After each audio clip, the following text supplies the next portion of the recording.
Dan said you ran the ball 2 called runs. Was it part of the scheme to maybe not run as much, maybe save some of those hits that aren't necessarily necessary for the first couple of weeks? I'm not sure if it was planned for me not to run, just the way the game was going, and I didn't have to run the ball much.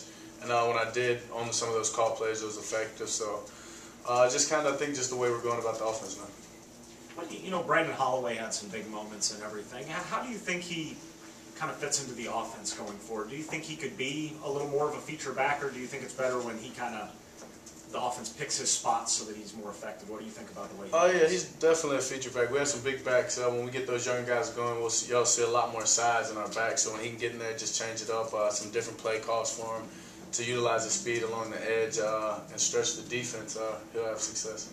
Follow up to my first one. As a quarterback in your 5th year, how have your lanes of running, or when should you take off? How has that changed maybe than when you were a sophomore or even last year? I've got the time clock in my head. I've got that a lot better. When you're younger, things seem to happen a lot faster, so you feel like you need to run a lot earlier than you have to, rather get into your last progression. And now I think I'm taking the steps of getting my last progression, checking the ball down, doing things as such, and knowing when the defense is set up for me in a certain coverage to run the ball, when they don't have a spy on me or something like that, to open up those lanes. There's been a lot of talk about LSU not playing last week, and Dan had mentioned that there's no new video for y'all to see, like the new defense and everything. So how tough do you think that's going to be this week in practice, knowing that you don't really have anything fresh on them to see? I mean, it's different, but we're going to take what we've got, make sure we master that, and just in case, and as long as we have that mastered, we can change things up during the game of what they're throwing at us or what they're doing to us. So as long as we master what we've got on them, what the defensive coordinator's done in the past, I think we'll be all right and we'll be ready to go. The LSU game last year put you and this team kind of on the map on a national level. What did it do for your confidence in that game? I mean, I knew the team we had last year going to the game. I don't think anybody on our team was surprised that we won that game, and we should have beat them by more, honestly, if we would have kept the lead near the end without letting them come back like that. So I mean, it just gave us, I guess, a little bit of confidence that reassured us that we know we can beat big-time teams, and we're one of the best teams, and that's what it did for us last year, and we plan to do the same.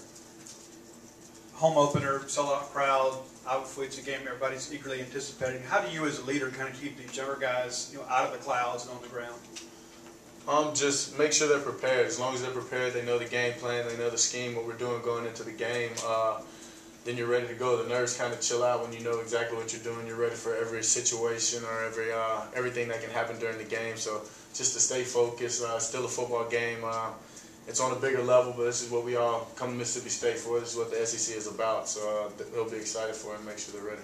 When you look at the conference opener, I think 2 years ago was your first SEC start, and loss at Auburn. The season kind of went back and forth from them. Last year, the SEC opener at LSU win, and the season kind of took off. How important is to get a win in that first SEC game of the season to kind of propel for the rest of the season? It's very important. I mean, I think it kind of dictates your season. The first one, it's either going to give you that confidence or it's just going to develop the vibe on the team and the way the team goes about the rest of the year. I mean, you start off 1-0 in the SEC.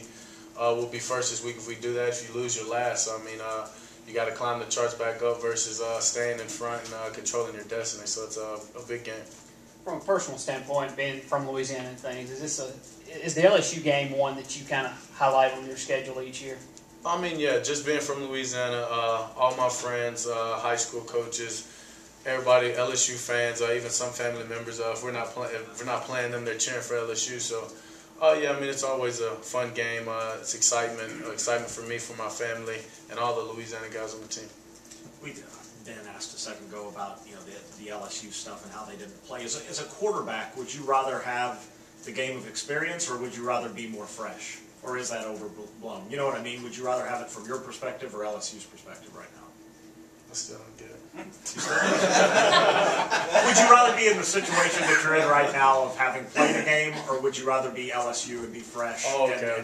No, I mean, I'd rather have played a game. Obviously, we got the chance to go out there, fix our wrinkles and our kinks, knock some of the rust off, especially me and my past performance. So to get that stuff out of the way, knowing what we've got, knowing the team we've got, the people we can count on, it's a whole lot better, I think, coming in a game like this, having a game already played. So sorry about that. No.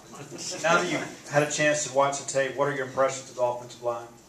Offensive line, I mean, I said it before the season, I'm confident with them. I think they did a great job. Jamal Clavin did a great job with snaps, handling silent cadence on the road. I mean, I was proud of them, and I know they're going to continue to get better, and we're going to come in this week with a tough mindset and attitude to do the same and pick up and have a better performance. I know you talked about last year. I guess you and Harris from LSU were pretty close. So you talked to him at all this week? Oh, yeah, we've shared a couple texts, just good luck, how's things going like that, and just a few yesterday, so not too much. But, yeah, he's a guy that went to my rival high school. I guess he was a freshman, I was a senior. You shared texts, how to get better and stuff like that, so I'm excited for him and his chance to come to Davis Wade. Appreciate it.